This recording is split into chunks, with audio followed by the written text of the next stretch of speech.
Mari kita berdoa. Beshem Ha'af ya ben Veruah Kodes Ha Elohim Echad, di dalam nama Bapa dan Putra dan Roh Kudus Allah yang Esa. Terima kasih Bapa, Engkau kumpulkan kami di sini, berbicaralah dan kami siap mendengar. Engkau berikan kami masing-masing pengertian dari Roh Kudus-Mu saja. Amin. Shalom, selamat pagi. Pagi ini kita akan belajar mengenai firman Tuhan, dan tema renungan hari ini, pagi ini adalah resolusi tahun baru, menyimpan harta yang lama dan harta yang baru.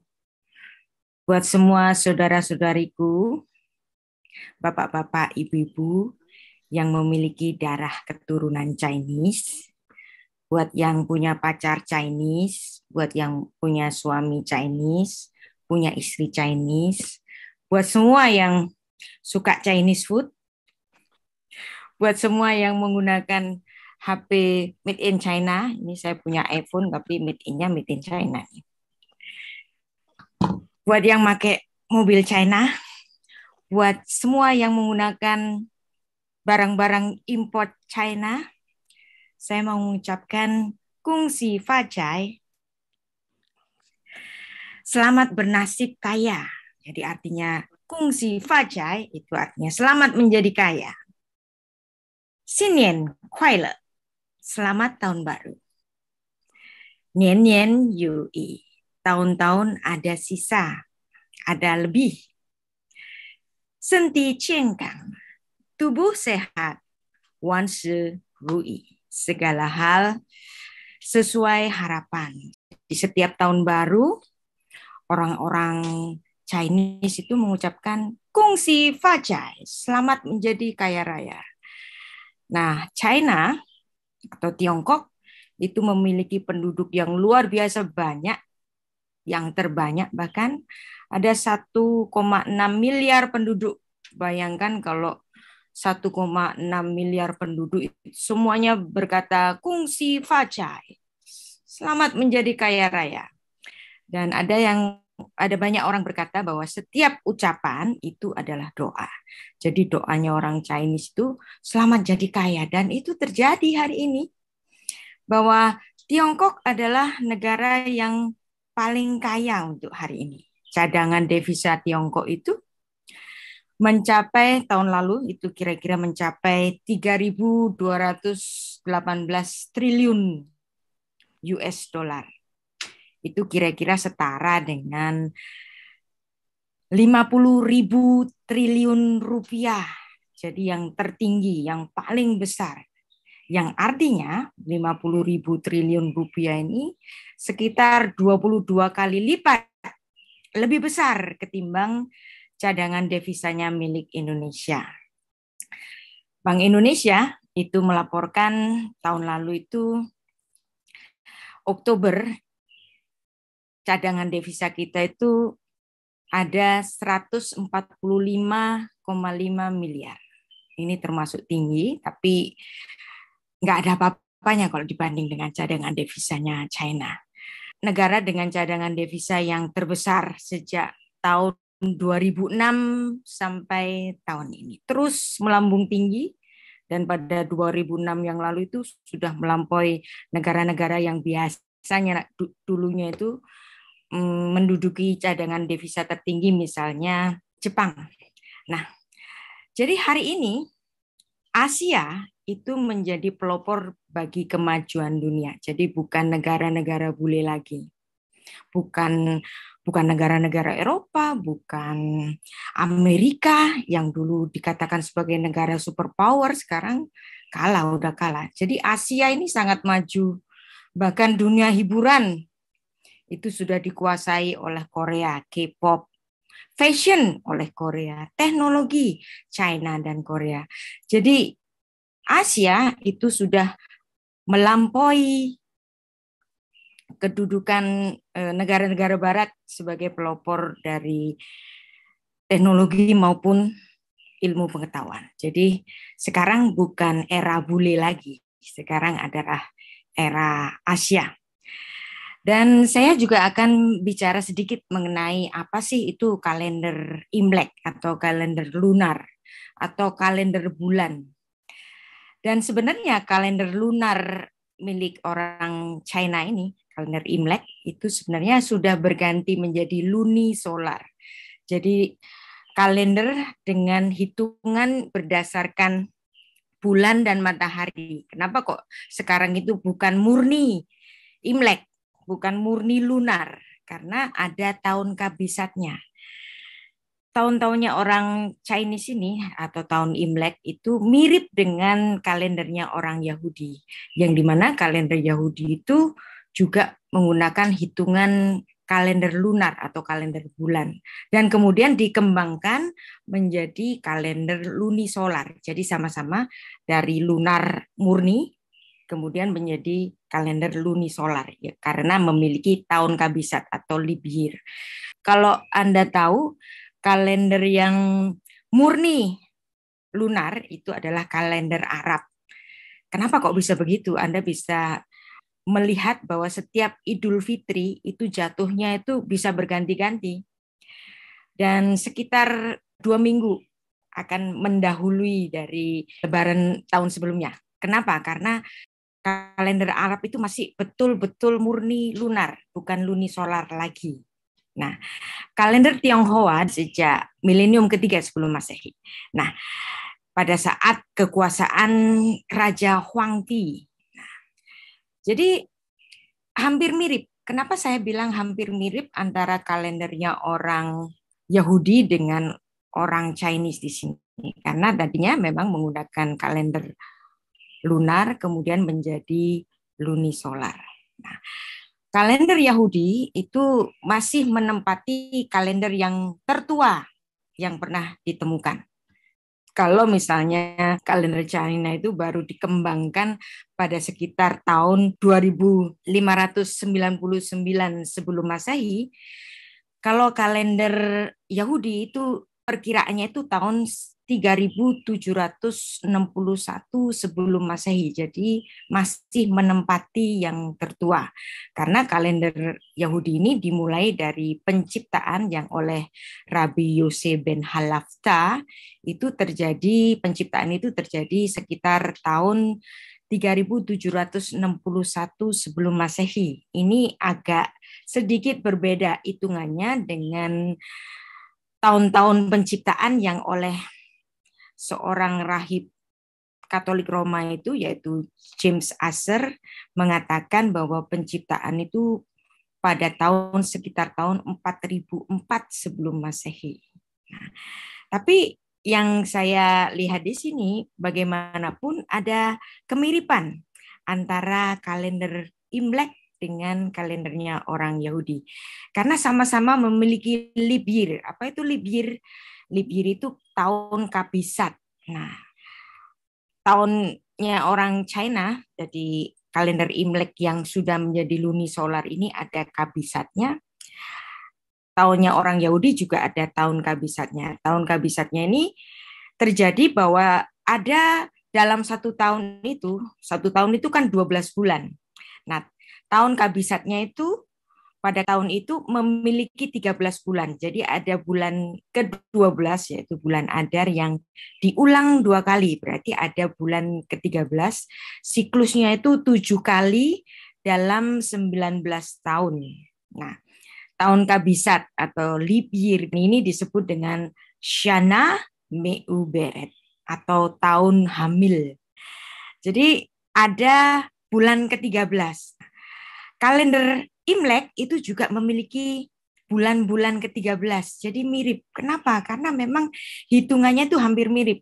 Nah, kalau Anda membaca buku saya yang terbaru, di situ ada juga kajian khusus mengenai dari mana bangsa China itu muncul dan dari mana ada kemiripan antara piktogramnya tulisan orang Yahudi dengan piktogramnya tulisannya bangsa China. Ini menarik sekali bagi Anda yang sudah membeli buku itu atau sudah membacanya. Selain kalendernya orang Yahudi dan kalender Imlek yang mirip-mirip itu, nah ada juga kalender Yunani yang dimana kalender Yunani ini juga dikembangkan pada sekitar abad ketiga sebelum Masehi yang disebut dengan etik kalender. Hari ini kita semua seluruh dunia, hampir di negara-negara seluruh dunia ini menggunakan kalender Gregorian atau kalender Masehi atau kalender Anno Domini. Dan ini merupakan satu perkembangan dari kalender Romawi yang awalnya itu bernama Romulus. Romulus hanya 10 bulan, dikembangkan menjadi kalender Julian yang menjadi 12 bulan. Kemudian diperbaiki lagi pada zaman Paus Gregorius. Oleh karena itu kalender ini disebut dengan kalender Gregorian pada tahun 1582. Dan seiringan dengan itu ditetapkannya kalender Gregorian ini atau kalender Masehi, hari Minggu menjadi hari libur mingguan bagi orang-orang seluruh dunia. Nggak peduli itu negara sekuler, nggak peduli itu negara mayoritas orang Kristen. Hari Minggu menjadi hari libur mingguan. Kenapa? Karena yang menetapkan adalah gereja. Karena hari Minggu adalah hari bagi kita untuk mengadakan ibadah raya, untuk mensyukuri kematian Kristus yang bangkit pada hari Minggu. Jadi Anda bisa bayangkan ini nggak akan terjadi kalau bukan karena kehendak Tuhan atau campur tangan Tuhan. Bahwa kebangkitan Kristus yang pada hari Minggu itu dirayakan oleh orang-orang seluruh dunia baik sadar maupun nggak sadar. Semua melakukan bahwa hari Minggu itu adalah hari libur. Tahun Masehi ini atau tahun Mesias dirayakan oleh orang-orang seluruh dunia, nggak peduli agamanya apa, KTP-nya itu menggunakan kalendernya gereja. Nah, dan itulah yang terjadi pada hari ini. Nah, itu sedikit intermezzo mengenai Chinese New Year, Kung Si Fa Chai, selamat untuk menjadi kaya. Dan sekarang kita masuk pada topik sebenarnya di renungan pagi ini, yaitu mengenai resolusi tahun baru. Resolusi tahun baru adalah janji yang dibuat pada diri sendiri. Nah, bagi Anda yang nggak ngerti apa itu resolusi tahun baru, jadi resolusi tahun baru adalah janji yang dibuat pada diri sendiri untuk mulai melakukan sesuatu yang baik atau berhenti melakukan sesuatu yang buruk mulai hari pertama di tahun baru ini. Nah, tampaknya itu diikuti oleh semua orang, baik itu sekuler maupun orang-orang yang bergereja. Jadi kalau masuk di tahun yang baru, ada satu cita-cita, aku akan mencapai satu keinginan seperti ini, atau aku berhenti untuk melakukan ini. Kalau dulunya itu perokok, kemudian aku mau berhenti merokok misalnya. Atau dia memiliki cita-cita, aku harus menyelesaikan skripsiku pada tahun ini. Jangan mundur lagi. Nah, itu adalah bentuk-bentuk resolusi tahun baru. Dan biasanya ketika kita mengucapkan resolusi kita untuk menyongsong tahun baru ini, kita juga membaca Yeremia 24-29 ayat 11. Saya bacakan, sebab aku ini mengetahui rancangan-rancangan apa yang ada padaku mengenai kamu. Demikianlah firman Tuhan, yaitu rancangan damai sejahtera dan bukan rancangan kecelakaan, untuk memberikan kepadamu hari depan yang penuh harapan. Jadi Yeremia 29 ayat 11 ini menegaskan bahwa Allah terus memelihara kehidupan anak-anaknya walaupun dalam kejadian yang menurut kita ini suatu kebetulan. Kebetulan saya diterima di kantor A misalnya. Atau kebetulan saya mendapat jodoh si B gitu misalnya. Tapi sebenarnya rancangan-rancangan dan pemikiran-pemikiran Allah untuk kita sebenarnya nggak ada yang kebetulan. Apa yang terjadi pada kita, baik itu sesuatu yang memberi kita keberuntungan dan kita syukuri, bahkan sesuatu yang tampaknya itu menyusahkan kita. Kadang-kadang hal yang datang kepada kita dan menyusahkan kita itu kadang-kadang ada di dalam rancangan Tuhan untuk menegur kita, untuk membuat kita jangan belok ke arah yang salah. Jadi semuanya ini bagi kita, kalau Anda dan saya adalah orang beriman, kita yakin bahwa apa yang terjadi pada diri kita adalah ada di dalam rencananya. Semua yang kelihatannya kebetulan itu sebenarnya adalah bukti dari pemeliharaan Allah. Jadi apa yang kelihatannya kebetulan ini, saya yakin bukan terjadi di luar kehendaknya, tetapi ada di dalam kehendaknya. Apalagi Anda dan saya adalah orang-orang percaya dan kita sudah terhitung menjadi anak-anak Allah. Dan bicara mengenai tahun baru, tentu saja kita juga tidak boleh melupakan apa yang lama. Nah, apa yang lama bagi kita itu menjadi satu memori yang baik sekaligus pembelajaran. Biasanya kalau orang-orang itu menyongsong tahun baru, lupakan yang lama. Dan kemudian fokus pada yang baru saja. Iya sih, karena kita pun hidup untuk masa depan. Alkitab pun itu juga bicara tentang masa-masa depan. Misalnya Yesaya 65 ayat 17. Sesungguhnya aku menciptakan langit yang baru dan bumi yang baru. Hal-hal yang dahulu tidak akan diingat lagi dan tidak akan timbul lagi di dalam hati. Ki hineni bore shamaim hadashim va'aret hadasyah. Velotis harna Harishonot velo ta'alena alef. Sesungguhnya aku menciptakan langit baru dan bumi yang baru. Shamayim hadashim. Fa'aret hadasyah. Dan itu fokus kita. Kalau kita hidup hari ini, kita selalu memperbaiki kesalahan-kesalahan kita untuk apa? Untuk menyongsong langit baru dan bumi yang baru. Dan bagaimanapun ini adalah ajaran yang baik bagi kita.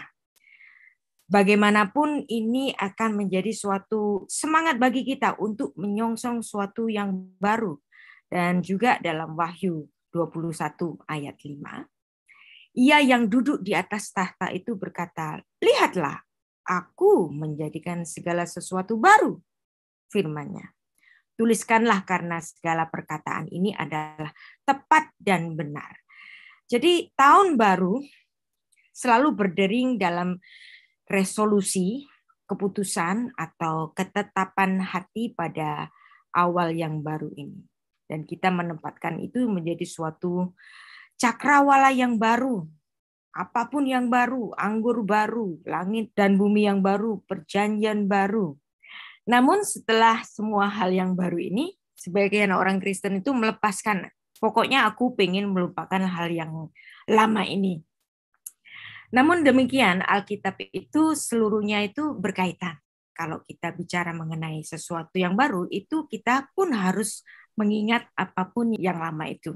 Kita baca sekarang Kidung Agung 7 ayat 13 yang memberikan satu pola puitis bagi kita untuk memahami pentingnya menghargai yang lama maupun yang baru.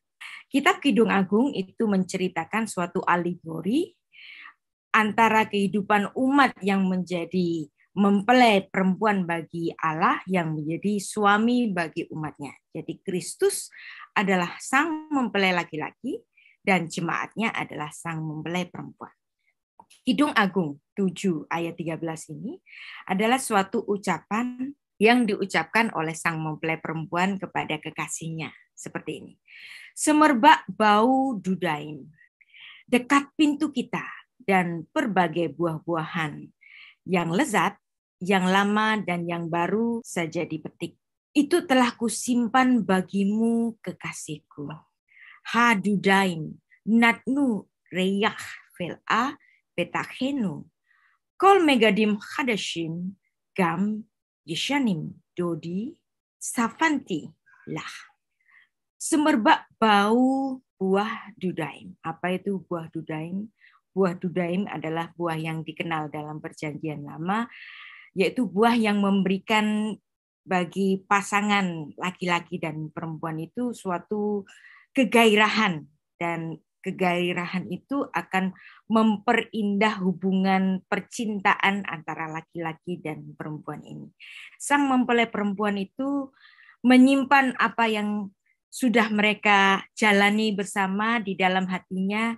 Mereka pun juga menyongsong hal-hal yang baru, yang artinya di sini sebagai seorang Kristen, kalau kita fokus hanya perjanjian baru saja, itu nggak bagus. Kalau kita ingin mempelajari perjanjian baru, maka kita harus juga tetap menghargai perjanjian lama. Dan Kidung Agung 7 ayat 13 ini memberikan satu pola puitus untuk memahami pentingnya menghargai yang lama dan yang baru. Nah, buah dudaim itu mengeluarkan keharuman di samping pintu rumah kita, kata si mempelai perempuan tadi. Dari semua buah-buahan pilihan, yang baru maupun yang lama. Gam hadashim, gam yeshanim. Kusimpan, sapanti, telah aku simpan untukmu, kekasihku. Jadi hubungan percintaan antara pasangan mempelai laki-laki dan mempelai perempuan ini dari yang lama sampai ke yang baru dan yang akan disongsong bersama-sama di tahun-tahun yang baru, itu mengingat juga the magic of the ordinary day, sepanjang hari yang telah mereka lewati. Nah, di tempat yang lain dalam sastra hikmat orang Israel itu, istilah menyimpan, safan, itu menunjukkan kelestarian harta yang sesungguhnya yang diberikan oleh Tuhan, termasuk perintah dan pengetahuan akan Tuhan, misalnya seperti yang ditulis dalam Amsal 2 ayat 1, Amsal 7 ayat 1, Amsal 10 ayat 14, juga di ayat-ayat yang lain. Jadi menurut Kidung Agung ini, sesuatu hal yang baru itu datang bersamaan dengan yang lama. Dan buah yang lama itu tidak tergantikan dengan buah yang baru, tetapi buah yang lama itu tetap menjadi harta yang sama, yang nilainya itu sama. Dan ini pun persis dengan yang diajarkan oleh Tuhan Yesus ketika Tuhan Yesus itu memberikan perumpamaan-perumpamaan kepada murid-muridnya. Setelah Tuhan Yesus itu mengajar tentang perumpamaan-perumpamaan itu, kemudian dia berkata, mengertikah kamu akan semuanya itu? Dan itu ditulis dalam Matius 13 ayat 51 sampai 52. Saya bacakan ya. Mengertikah kamu akan semuanya itu? Mereka menjawab, ya kami mengerti. Maka berkatalah Yesus kepada mereka, karena itu setiap kalian adalah ahli-ahli Taurat, yaitu Gramatius, bahasa Yunaninya, atau Sofrim. Kalian itu telah menerima pelajaran dari hal kerajaan surga itu seumpama tuan rumah yang mengeluarkan harta yang baru dan yang lama dari perbendaraannya. Nah, Tuhan Yesus di sini mengajarkan sesuatu pengajaran yang baru. Tetapi para murid Kristus semuanya itu adalah orang-orang Yahudi yang dimana mereka itu telah dididik setidaknya itu sampai Beit Talmud, pendidikan mereka itu. Nah, setelah mereka itu menyelesaikan Beit Talmud, nah murid-murid terbaik itu biasanya dipilih oleh para rabi untuk masuk ke dalam sekolah madrasah, Beit Midrash, yang pada saat zamannya Yesus itu ada 2 sekolah madrasah, yaitu Beit Hillel dan Beit Shammai. Murid-murid Yesus ini nggak kepilih untuk masuk Beit Hillel dan Beit Shammai, tapi mereka strata pendidikan orang Yahudi itu setidaknya itu sampai pada Beit Talmud. Nah, kemudian 12 murid ini dimulidkan oleh Yesus sendiri, Allah yang inkarnasi. Maka Tuhan Yesus mengatakan, kamu sudah memiliki harta yang lama, yaitu pengetahuan-pengetahuan tentang Torah. Hari ini kamu sudah aku ajarkan tentang sesuatu yang baru. Maka kalian hari ini itu nggak beda dengan rabi-rabi yang ada. bahwa kalian ini sama dengan ahli-ahli Taurat yang ada. Bahwa kalian itu sudah masuk ke Beit Talmud dan hari ini kalian aku muridkan, maka kamu nggak kurang dari mereka yang disebut para rabi itu. Nah, jadi ada banyak sekali pendeta-pendeta bahkan mengatakan bahwa murid-murid Yesus itu orang-orang yang nggak sekolah. Itu sangat salah. Anda harus melihat bahwa murid-murid Yesus adalah orang-orang sekolah yang sampai Beit Talmud karena strata mereka itu sampai demikian. Dan kemudian mereka dimuridkan sendiri oleh Yesus yang adalah seorang rabi. Dan bahkan Yesus ini bukan rabi biasa. Dia juga mengajarkan di Bait Allah. Dan Yesus adalah Allah yang inkarnasi. Dia adalah Sang Firman. Anda bisa bayangkan? Seorang yang diajar sendiri oleh Allah yang inkarnasi, seorang rabi, raja segala raja yang memiliki pengetahuan sejak pada mulanya, bahkan Sang Pencipta langit dan bumi ini. Kemudian ada pendeta yang mengatakan murid-murid Yesus itu tidak sekolah. Saya marah sekali di situ. Murid Tuhan Yesus adalah orang-orang yang sangat berpendidikan dan bahkan dimuridkan oleh Yesus 3,5 tahun. Dan dalam pengajaran Yesus ini mengatakan, kalian ini sekarang seperti seorang ahli Taurat yang memiliki harta yang lama sekaligus harta yang baru. Maka kalian ini menjadi seorang ahli kitab yang lebih daripada mereka. Jadi jangan sekali-sekali bilang bahwa muridnya Yesus itu adalah orang-orang yang gak sekolah. Mereka adalah murid dari Allah yang inkarnasi. Jadi kalau Anda sekolah di BBCO ini, jangan sekali-sekali bilang kalau murid-murid Yesus itu pendidikannya rendah. Setidaknya mereka itu ada di Beit Talmud dan kemudian dimuridkan sendiri 3,5 tahun oleh Allah yang inkarnasi, oleh Sang Firman sendiri. Hari ini S2 itu 2 tahun bikin tesis, dia bisa lulus. Kemudian ngambil kuliah S3 2 tahun, kemudian dia sudah bisa jadi dokter, bikin disertasi. Nah, ini murid-murid Yesus diajar sendiri oleh Allah yang inkarnasi selama 3,5 tahun. Wow, jadi murid-murid Yesus itu sudah lebih dari pasca sarjananya para teolog hari ini dong, ya. Jadi nggak boleh kalau bilang murid Kristus itu orang-orang nggak sekolah. Itu sangat salah. Jangan sekali-sekali keluaran dari mahasiswa BBCO ini bilang murid-murid Yesus nggak sekolah. Ya, karena murid-murid Yesus adalah orang-orang yang intelek yang bahkan memiliki perbendaraan harta yang baru dan harta yang lama. Dan ini jelas memberikan satu pengertian kepada kita bahwa mereka adalah orang-orang yang sangat terpelajar dalam kitab suci dan ajaran-ajarannya. Dan sekaligus mengukuhkan kepada kita bahwa mereka, para murid Kristus yang menulis kitab-kitab perjanjian baru adalah orang-orang yang sangat terpelajar dan kita diajar dari para murid Kristus yang memiliki perbendaraan harta yang lama dan juga perbendaraan harta yang baru. Di sepanjang tahun 2021 yang bersama-sama kita melewati ancaman pandemi, ya, yang paling peaknya tinggi-tingginya itu adalah bulan Maret sampai bulan Juli tahun yang lalu. Kita hampir setiap hari itu membaca WAG itu isinya innalillahi, rest in peace gitu kan.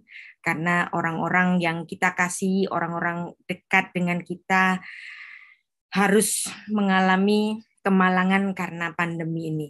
Dan kita hari ini bersyukur kalau kita hari ini masih bernafas.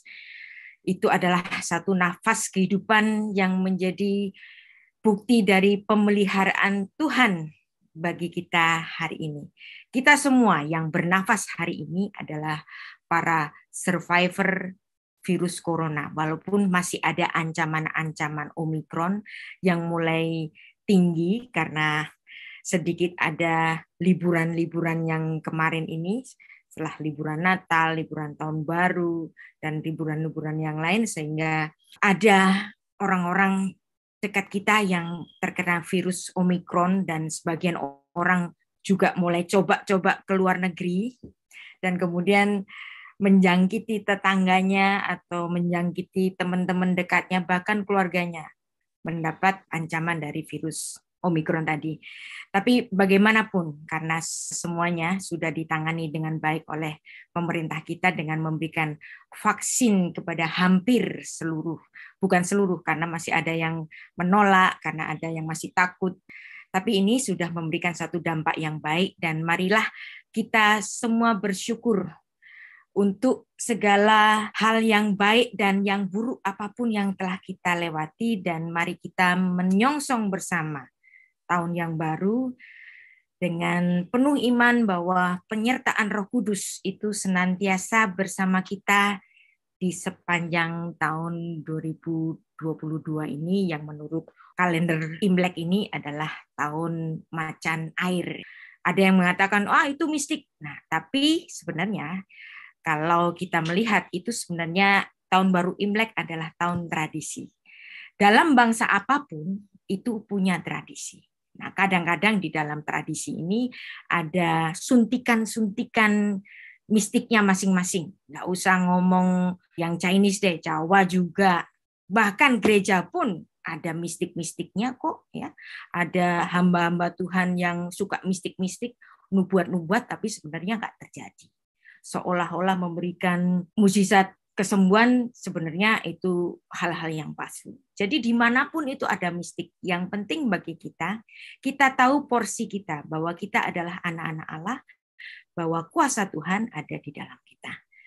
Dan demikianlah renungan hari ini, kiranya memberikan berkat bagi kita semua, memberikan satu resolusi yang baru bagi kita. Tuliskanlah segala apa yang Anda cita-citakan, dan Anda ingin berhenti terhadap hal-hal yang buruk di tahun yang lalu. Beshem Ha'af, Verben Biruach HaKodesh, Ha Elohim Echad.